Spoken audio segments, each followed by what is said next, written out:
Every empire swears its money is safe. Every government insists its promises will last forever, and every time, history proves them wrong. From Rome to France, from the Confederacy to modern Lebanon, people have woken up one day to find their savings worthless, their salaries meaningless, and their futures stolen by the very systems they trusted. Collapse isn't rare. Collapse is the rule. The real question isn't whether financial systems fail. It's how you protect yourself when they do. The illusion of permanence is one of the most dangerous financial mistakes people make. We look at our bank accounts and national currencies and assume they will always be there. But money is not something solid like stone. Money is trust, and trust can disappear overnight. That's why history is both brutal and useful. Every collapse leaves behind lessons, recurring patterns, and clues about what truly protects wealth and what can vanish in an instant. And if you look closely, you'll notice something important. The people who survived these disasters weren't the ones who trusted the most. They were the ones who started questioning first. Take the Byzantine Empire. Most people remember it as the eastern half of Rome that managed to survive for another 1,000 years after the Western Empire collapsed. At the center of its economy was the gold solidus, a coin so trusted that merchants across Europe, the Middle East, and Asia accepted it without hesitation. For centuries, it was the closest thing the medieval world had to a global reserve currency. You would think they had learned from Rome's mistake with the silver denarius. Emperors had debased that coin so severely that it eventually became little more than a cheap piece of metal coated with silver. Yet centuries later, the Byzantines repeated the same mistake, this time with gold. They began reducing the purity of their coins, making them thinner and mixing them with cheaper metals. At first nobody noticed, then confidence started to crack. The coin that had once been the foundation of Mediterranean trade became little more than a political illusion. Debasement destroyed its credibility, and with it, the Byzantine economy lost the stability it once enjoyed. So what survived? Not promises written on paper, not government decrees. Merchants who quietly accumulated real gold or land outside the empire's control managed to preserve their wealth, while everyone else watched their money disappear before their eyes. This reveals the first major lesson. Governments often cannot resist the temptation to debase their currencies, and when they do, real value migrates toward assets they cannot easily manipulate. But not every collapse begins with rulers tampering with coins. Sometimes the trigger is something nobody expects. In the middle of the 14th century, Europe was struck by the most devastating pandemic in its history, the Black Death.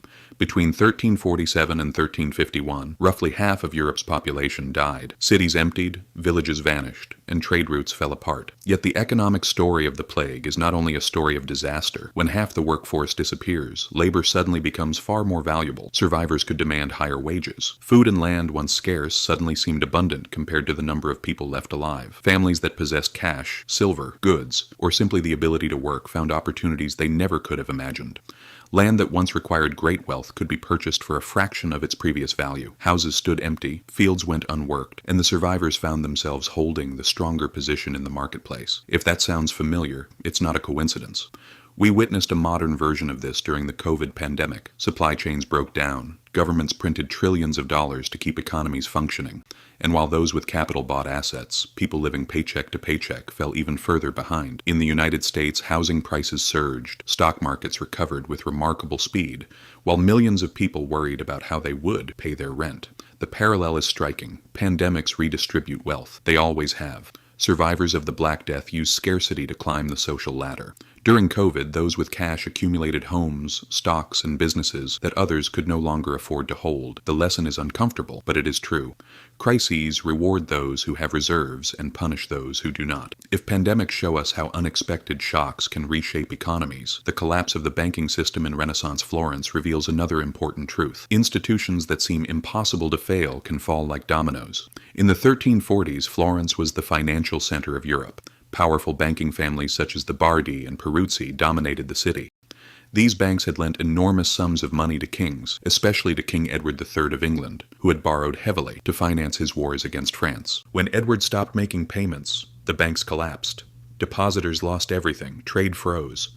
Florence, once wealthy and powerful, descended into chaos. Ordinary people who had trusted the city's prestigious banking families suddenly discovered that being big does not mean being safe, and reputation is not always a guarantee of protection. What did people learn? The idea that something is too big to fail is one of the oldest lies in financial history. Institutions exist to make profits, not to ensure your survival. When they fall, they often take your savings down with them. This lesson repeats itself in every century, from Florence's banking crisis to the collapse of Lehman Brothers in 2008 and the freezing of bank accounts in Lebanon in 2019. Survival belongs to those who understand a simple truth. The promises of any institution are only as reliable as the day they remain trustworthy. The American Civil War is usually remembered for its battles, political struggles, and the abolition of slavery. Yet behind the gunpowder and famous speeches, there was also a ruthless financial war that most Americans today know almost nothing about. Both the Union and the Confederacy realized that a war on such a scale would require printing money. In the North, the government issued new paper currency known as greenbacks, money not backed by gold, but by the promise of the United States government. At first, the move seemed bold and patriotic, but as more greenbacks entered the economy, their purchasing power steadily declined. Inflation consumed their value and public confidence began to weaken. The situation in the South was even worse. Struggling with severe resource shortages, the Confederacy printed enormous quantities of currency known as graybacks. By the final years of the war, inflation in the Confederacy had reached unimaginable levels. Prices had risen by thousands of %, while wages could barely buy anything. Soldiers watched their pay lose value almost as soon as they received it. Families carried bags full of money, yet still struggled to purchase a loaf of bread. By 1865, Confederate currency was not merely weak, it was dead. In a collapse like this, what mattered was not the promises written on paper. Land, food, gold, anything real, preserved value while money became a bitter joke. For ordinary Southerners, it was a catastrophe. A lifetime of savings vanished before their eyes. But for opportunists with access to real assets, the war created an opportunity to acquire property and wealth at a fraction of their true value. This is a lesson Americans rarely hear but should never forget. Your country has already experienced a currency collapse once before, and when it happened, what protected people was not faith in the paper in their pockets, but ownership of real assets that the system could not debase. France provides another harsh example of how revolutions can destroy money even faster than wars. In the 1790s, after revolutionaries overthrew the monarchy and confiscated church lands, they introduced a new paper currency called assignats. In theory, these notes were backed by the value of the seized land and were supposed to stabilize the economy, but the government kept printing more and more of them. Each new issue reduced the value of the previous one. Prices rose rapidly, wages failed to keep up, and before long, assignats became little more than worthless pieces of paper. Farmers refused to sell food in exchange for paper money, demanding goods or silver instead. Bread riots erupted once again in Paris, and the revolution seemed to begin consuming itself. The winners of this collapse were not the people holding paper decorated with patriotic slogans. They were the people holding food, gold, or land, things the government could not print. For the average Parisian, the lesson came too late. No matter how convincing promises sound, they only have value as long as other people continue to accept them. Once trust breaks, savings do not simply shrink. They disappear. Fast forward 2 centuries, and the same lesson emerged again in Asia. In 1997, a speculative attack on the Thai baht quickly grew into a regional crisis. Thailand had accumulated massive amounts of dollar-denominated debt, believing its currency would remain stable.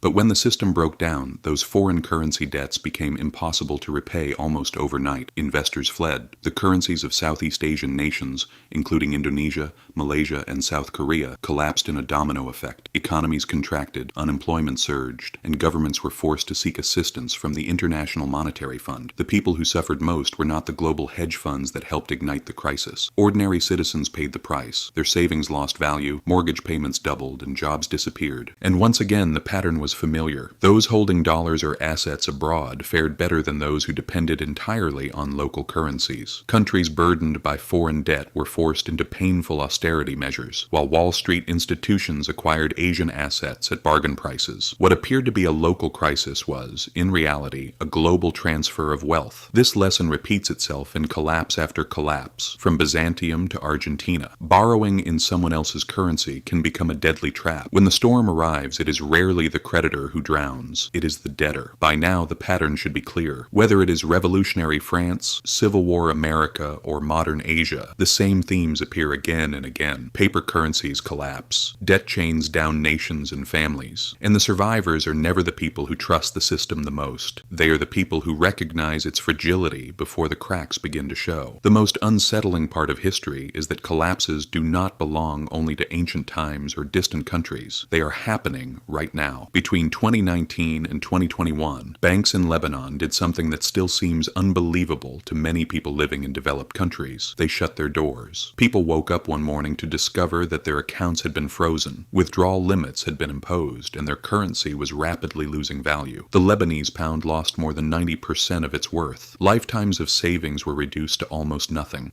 When people lined up outside banks to withdraw their money, they were effectively told that their money was no longer accessible, and the damage was not limited to small depositors. Middle-class families, retirees, doctors, engineers, anyone who had trusted the system, suffered severe losses. The lesson was brutal, but unmistakable. Money in a bank account is not treasure locked inside a vault. It is a loan you have given to an institution, and during a crisis that institution may decide it cannot or will not pay you back. Those who emerged in the strongest position were the people who had diversified wealth abroad, owned real assets such as gold and real estate, or kept cash outside the banking system. Everyone else was trapped. And if these events seem distant, they should not. In 2008, Americans watched as people lost their homes, retirement funds shrank, and wealth built over decades began to disappear, while many of the banks that helped cause the crisis were rescued. In 2020, governments printed trillions of dollars to keep economies functioning during the pandemic. The policy helped prevent economic paralysis, but it also pushed up the value of assets owned primarily by the wealthy, while ordinary wages remained largely stagnant. Then, in 2023, several regional banks in the United States came close to collapsing almost overnight. People lost confidence and rushed to withdraw their money. The episode reminded everyone of a simple truth. The idea that something is too big to fail is often nothing more than a story we tell ourselves, until one day the doors are locked. So how do you protect yourself when everything falls apart? History shows that the answer is never exactly the same. In Byzantium, the answer was gold. After the Black Death, the answer was liquidity, having cash available to buy abandoned land. In Florence, the answer was refusing to place blind trust in bankers who seemed too big to fail. In the Confederacy, the answer was real goods. In France, the answer was food and land. In Asia, the answer was avoiding debt denominated in someone else's currency. In Lebanon, the answer was getting your money out before the banks closed their doors. The examples change, but the underlying principle does not. What saves people is not blind faith in paper money or institutions. Real protection comes from understanding what actually retains value when illusions collapse. And here lies a paradox that should wake people up. Collapse is both a tragedy and an opportunity. For those who are unprepared, it is undoubtedly a disaster. But for those who possess resilience, liquidity, or assets that cannot simply be printed into worthlessness, it becomes an opportunity to acquire wealth for a fraction of its former price. After the Black Death, many peasants became landowners, because land was abundant and labor was scarce. After 2008, people with cash bought homes, while millions of others lost theirs to mortgage debt. History teaches us that protection is not merely about defense. It is also about positioning yourself so that when others are forced to sell under pressure, you are able to take advantage of the opportunities that emerge. But wealth is not only about what you own, it is also about what you can do. Throughout history, the people who survived were not merely those who owned gold or land. They were the people capable of creating value when others could not. The baker who continued baking bread, the craftsman who could repair tools, the farmer who could feed a community, the merchant who could move goods across borders. These were not simply people who survived collapse. They were the people who rose because of it. In every crisis, money may lose its meaning, but production never does. People still need to eat. They still need homes. They still need to trade. They still need to live. And the people capable of meeting those needs rarely remain poor for long. That is what real protection looks like. Not blind faith in institutions, not hope that governments or banks will come to save you. Real protection is the combination of real assets, real skills, and the understanding that all illusions eventually break apart. Every crisis is ultimately a transfer, from the trusting majority to the prepared minority, from paper promises to real value, from people who merely save to people who build. History has demonstrated this pattern again and again, so the question is not whether everything will fall apart, because sooner or later, everything does. The real question is this: will you be among the majority left holding nothing but promises, or among the minority holding something of genuine value? History does not repeat itself exactly, but if you ignore it, it can still crush you all the same. If this video gave you a new perspective, don't forget to subscribe. History has answers. I'll show you where to look for them.